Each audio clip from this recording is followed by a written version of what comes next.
I never saw it coming. One moment I was standing in my living room, confronting Trent about his suspicious behavior and unexplained absences. The next, I found myself trapped in the dark, damp confines of our basement, a place I hadn't set foot in for years. "What is the meaning of this, Trent?" I demanded, my voice trembling with a mix of fear and outrage. "Why are you doing this?" Trent's normally warm, brown eyes had turned cold and calculating. "I'm doing what I have to, Avery," he said, his tone laced with a chilling finality. "You were never meant to see the truth." I watched in horror as he slammed the metal door behind him, the sound echoing through the cavernous space like a death knell. Panic gripped me, my heart pounding against my chest as I frantically searched for a way out. The basement was a maze of shadows, the air thick with the musty smell of neglect. I stumbled through the darkness, my hands tracing the rough, uneven walls, desperately seeking an escape. But the more I explored, the more it became clear that Trent had trapped me in this dank, forgotten corner of our home. "Trent, please!" I shouted, my voice cracking with desperation. "Let me out of here!" There was no response, only the eerie silence that seemed to taunt me, mocking my helplessness. I sank to the floor, my knees trembling as the reality of my situation sank in. How could this be happening? Trent, the man I had loved and trusted for nearly a decade, had turned against me in the most unimaginable way. Flashes of our life together played in my mind, the way he had swept me off my feet with his charming smile and his grand promises of a life filled with adventure and success.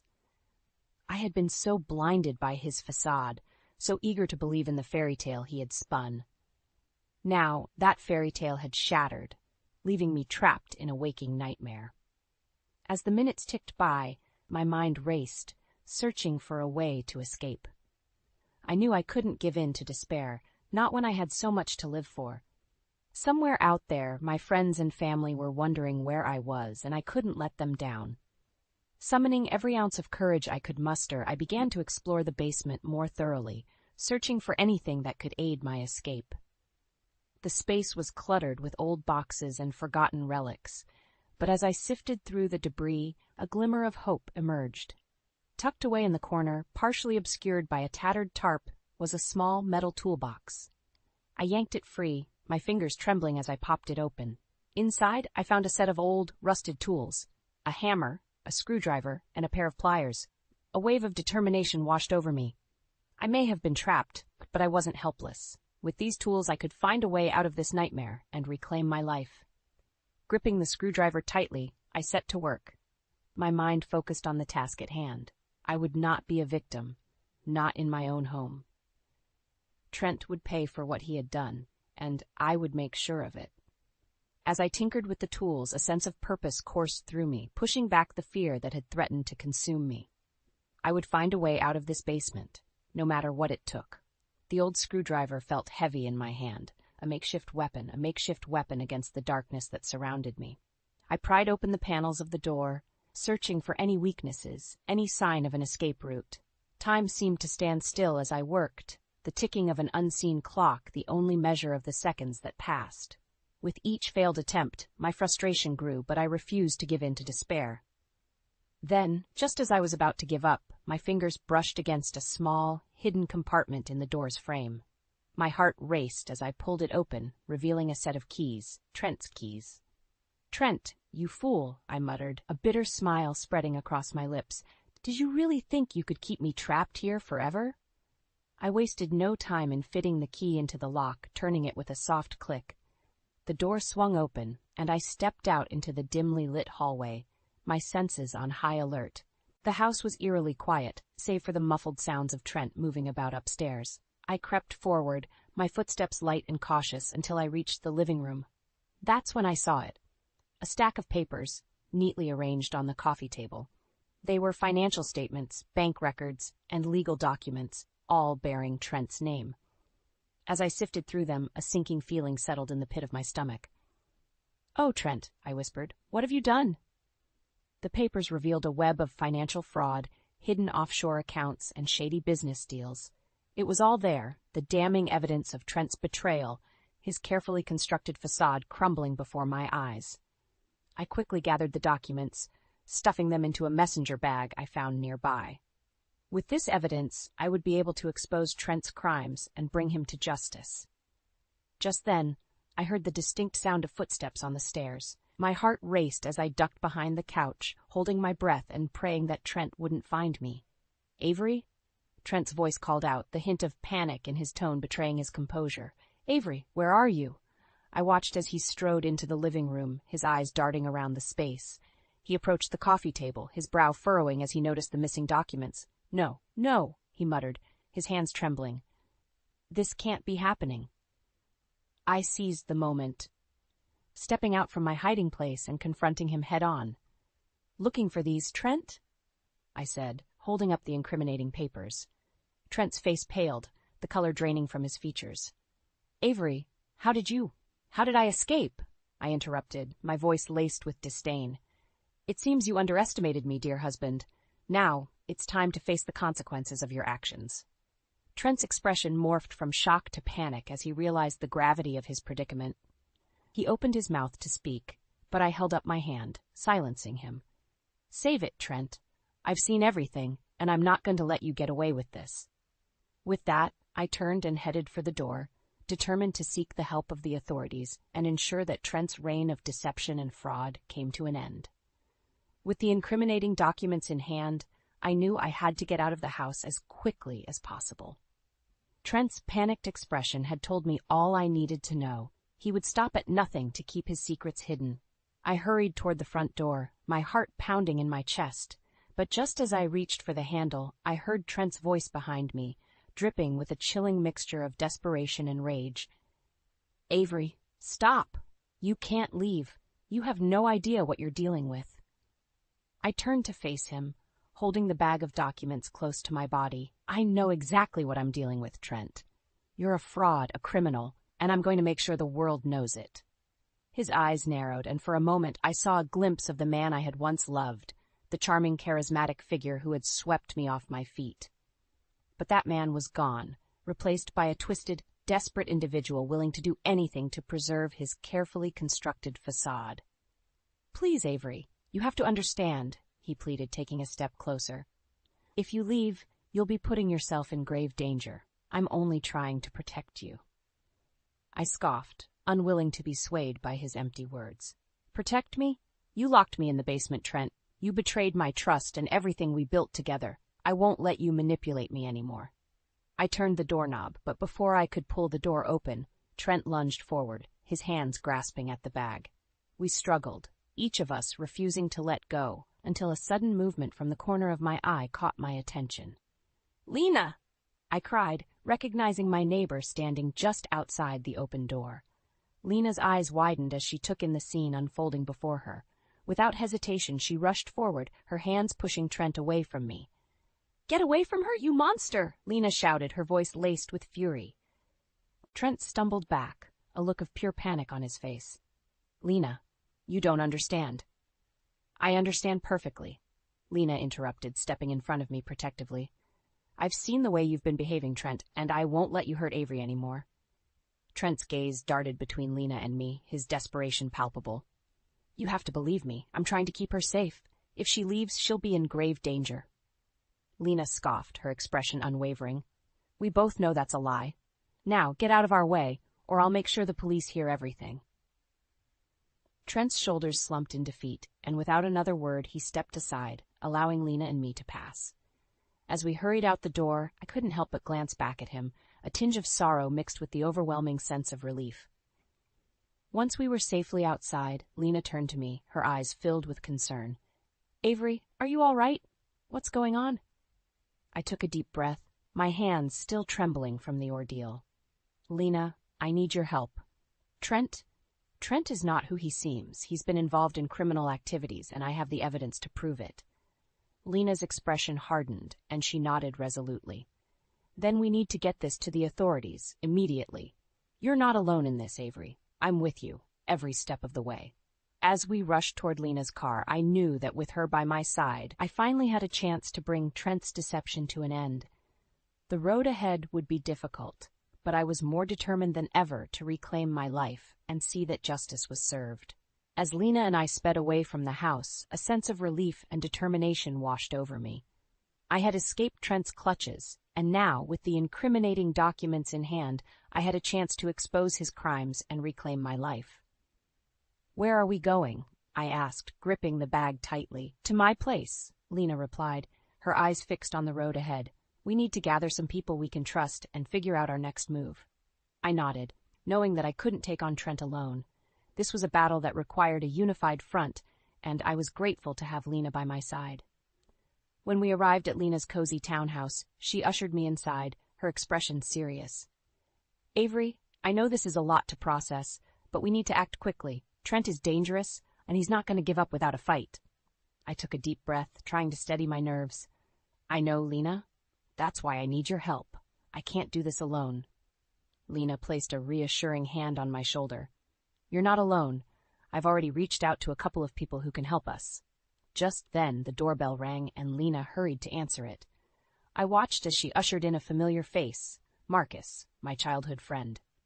"Avery," Marcus exclaimed, pulling me into a tight hug. "Lena told me what happened. Are you all right?"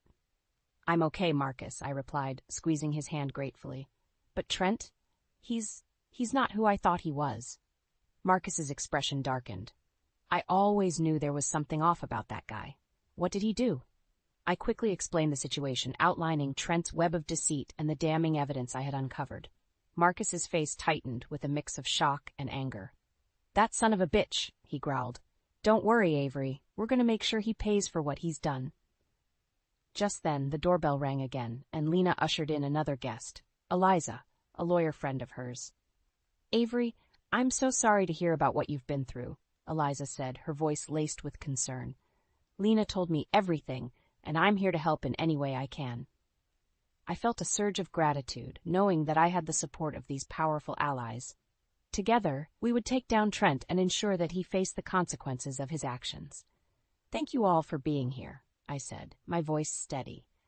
"I know Trent is a formidable opponent, but with your help, I'm confident we can expose his crimes and bring him to justice." The group gathered around Lena's dining room table, poring over the documents I had retrieved. Eliza took charge, her legal expertise guiding our discussion. "This evidence is damning, Avery," she said, her brow furrowed in concentration. "We can use it to build a strong case against Trent, but we'll need to be strategic in how we approach this." Marcus chimed in, his eyes gleaming with determination. "Whatever it takes, we'll do it. Trent's not going to get away with this, not on our watch." As I listened to my friend's unwavering support, I felt a renewed sense of purpose. I was no longer alone in this fight. Together, we would bring Trent down and reclaim the life he had stolen from me. Seated around Lena's dining room table, the group pored over the documents I had obtained, each of us determined to uncover the full extent of Trent's deceit. Eliza, the savvy lawyer, took the lead, her sharp eyes scanning the financial records and legal paperwork. "This is worse than I thought," she murmured, her brow furrowing in concentration. "Trent has been involved in a complex web of fraud, money laundering, and other illicit activities. We'll need to tread carefully if we're going to bring him down." Marcus, my loyal childhood friend, clenched his fist, his knuckles turning white. "That bastard," he growled. "After everything he's put Avery through, he deserves to rot in prison." Lena placed a calming hand on Marcus's arm. "Easy, Marcus. We can't afford to be reckless. Trent is dangerous, and we need to make sure we have an airtight case against him." I nodded, my own anger simmering just beneath the surface. Lena's right. We need to be strategic, and that means gathering as much evidence as possible. Trent won't go down without a fight. Eliza cleared her throat, drawing our attention. "Well, I have an idea. It's risky, but if we pull it off, we might be able to catch Trent red-handed and expose his crimes to the world." We leaned in, hanging on her every word as she laid out her plan. It was a bold, daring scheme that would require all of our resources and unwavering determination. But as Eliza spoke, I felt a surge of hope. This was our chance to take back control and make Trent pay for his betrayal. "Are you all in?" Eliza asked, her gaze sweeping across the table. Without hesitation, we all nodded, our resolve steeled by the prospect of justice. In the days that followed, we set our plan in motion, each of us playing a crucial role. Lena and Marcus used their connections to gather additional information about Trent's activities, while Eliza worked tirelessly to ensure our legal strategy was airtight. Meanwhile, I found myself delving into the world of digital espionage, hacking into Trent's accounts and monitoring his movements.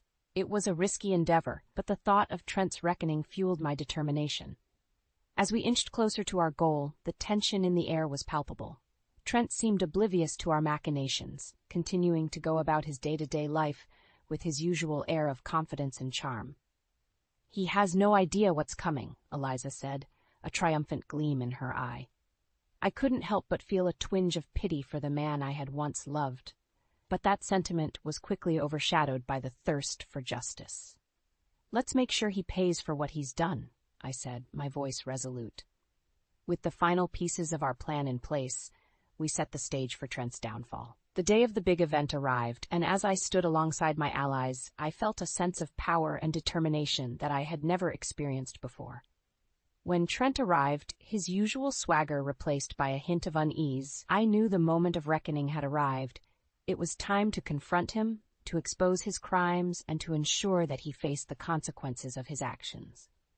As I stepped forward, the incriminating documents in hand, I took a deep breath, steeling myself for the confrontation that was about to unfold. As Trent approached, his gaze darting around the crowded event space, I felt a surge of adrenaline coursing through my veins.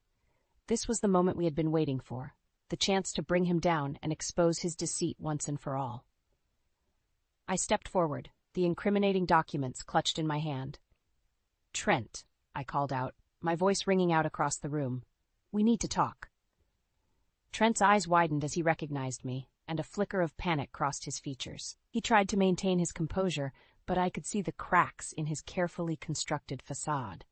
"Avery," he said, his tone laced with a forced calmness, "what are you doing here?" "I'm here to expose your crimes, Trent," I replied, my words dripping with venom. "Your web of fraud and deception ends today." A hush fell over the crowd as they sensed the tension in the air. Trent's gaze darted around the room, his eyes pleading for someone to intervene, but no one moved. "I don't know what you're talking about, Avery," he said, his voice wavering. "This is all just a misunderstanding." I stepped closer, holding the documents up for all to see. "Oh, it's no misunderstanding, Trent. These documents prove that you've been embezzling funds, manipulating financial records, and even laundering money. Your entire empire is built on a foundation of lies." Trent's face paled, and I could see the beads of sweat forming on his brow.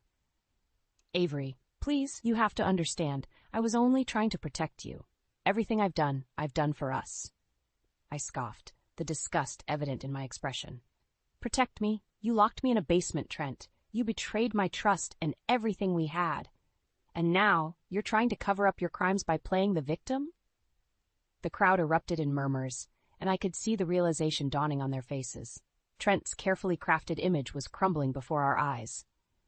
"This is all a lie," Trent shouted, his desperation palpable.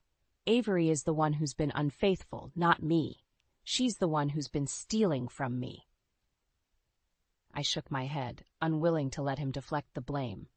"Nice try, Trent, but your lies won't work this time. The authorities have already been informed, and they're on their way to arrest you." Trent's eyes widened in horror, and he took a step back, his gaze darting around the room in search of an escape. But there was nowhere for him to run. Not this time. "No, this can't be happening," he cried, his voice laced with a mix of fear and fury. "Avery, you have to believe me. I'm the victim here." I watched as the realization dawned on him, the walls closing in as his carefully constructed world crumbled around him.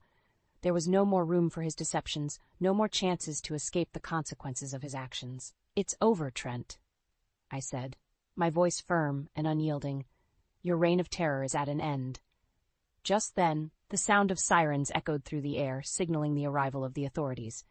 Trent's face contorted with a desperate panic, and he made one final, futile attempt to flee. But it was too late. The police officers swiftly apprehended him, their faces grim as they read him his rights. I stood there, my heart racing as I watched Trent being led away, his desperate pleas fading into the distance.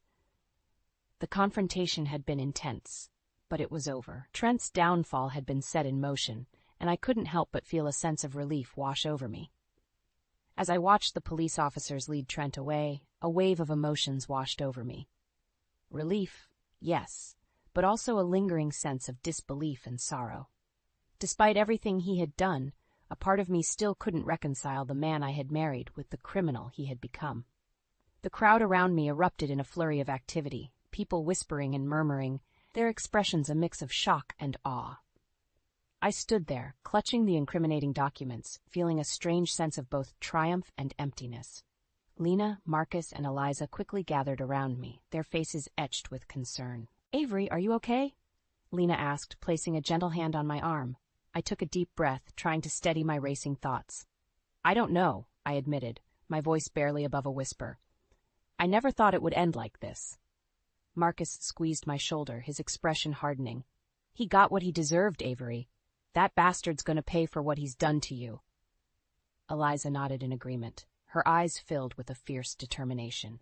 "We'll make sure he faces the full consequences of his actions. The evidence we gathered is solid, and the authorities are already building their case against him." I nodded, feeling a renewed sense of purpose. "Then let's make sure justice is served. I want Trent to lose everything. His business, his reputation, everything he's worked so hard to build." The days that followed were a whirlwind of activity. Trent's arrest made headlines, and as the details of his crimes began to unfold, the public's outrage only intensified. Suddenly, those he had once manipulated and charmed turned against him, eager to see him brought to justice. His business empire crumbled as clients and partners severed ties, unwilling to be associated with his tarnished name. Investors pulled out, and the once thriving company found itself on the brink of collapse. Trent, once the picture of success and affluence, was reduced to a tattered shadow of his former self. I watched from the sidelines as he desperately tried to defend himself, but his lies and excuses only served to dig him deeper into a hole of his own making. At one point during a heated court hearing, Trent turned to me, his eyes wild and pleading. "Avery, you have to help me," he begged, his voice trembling. "I can't go to prison. You have to make them see reason." I stared at him, my expression unwavering. "You had your chance, Trent. You chose to betray me, to betray everything we had. Now you have to face the consequences of your actions." Trent's face contorted with a mix of rage and despair. "You're going to ruin me," he shouted, his outburst drawing the attention of the court. The judge, unimpressed by Trent's outburst, shook his head in disgust. "Mr. Clark, your actions have already ruined you. The evidence against you is overwhelming, and I have no choice but to remand you into custody until your trial."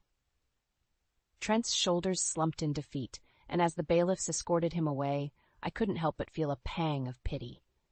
Despite everything he had done, a part of me still mourned the man I had once loved, the one who had so skillfully hidden his true nature behind a facade of charm and success. But that man was gone, replaced by a desperate, broken individual who was now facing the full weight of his crimes. As I watched him disappear, I knew that this was the end of an era, the end of Trent's reign of deception, and the beginning of a new chapter in my life. As the dust settled around Trent's dramatic downfall, I found myself standing at a crossroads in my life. The man I had once loved and trusted was now facing the consequences of his actions, and I was left to pick up the pieces of my own shattered existence. In the weeks that followed, I dove headfirst into rebuilding my career and reclaiming my independence. With the support of Lena, Marcus, and Eliza, I was able to secure a new job as a marketing consultant, using my skills and experience to forge a fresh start. "You know, Avery, I'm really proud of you," Lena said one evening as we sipped our wine at her cozy townhouse. "After everything you've been through, you're picking yourself up and moving forward." I smiled, feeling a sense of pride and relief wash over me. It hasn't been easy, but I'm determined to make the most of this new chapter. Trent may have taken so much from me, but he can't take away my strength and resilience. Lena reached across the table, giving my hand a gentle squeeze. "And you have us, Avery. We're here for you, no matter what." I nodded, knowing that I was truly blessed to have such loyal and unwavering friends by my side. "I don't know what I'd do without you all. You've been my lifeline through this whole ordeal." Marcus, who had joined us for the evening, leaned back in his chair, a mischievous grin on his face. "Well, what are friends for? We're just glad we could help take that son of a bitch down. He's getting what he deserves. And you, Avery, you're the one who came out on top." I couldn't help but chuckle at Marcus's blunt assessment. That may be true, but it hasn't exactly been easy. Trent was a big part of my life for so long, and letting go of that has been challenging, to say the least. Eliza, who had been quietly listening, leaned forward, her expression thoughtful. I can only imagine how difficult this must be for you, Avery, but you've shown incredible strength and resilience. You're not defined by Trent's actions. You're so much more than that. I nodded, feeling a surge of gratitude for my friends and their unwavering support. You're right, Eliza. I'm ready to move on and focus on the future. Trent may have taken away my security and sense of trust, but he can't take away my drive and determination to rebuild my life. As the evening wore on, we shared laughter, exchanged stories, and made plans for the future. I found myself feeling lighter, more hopeful than I had in months. In the days that followed, I threw myself into my work, pouring my energy into developing innovative marketing strategies for my clients. The more I immersed myself in my career, the more I felt a sense of purpose and fulfillment returning to my life.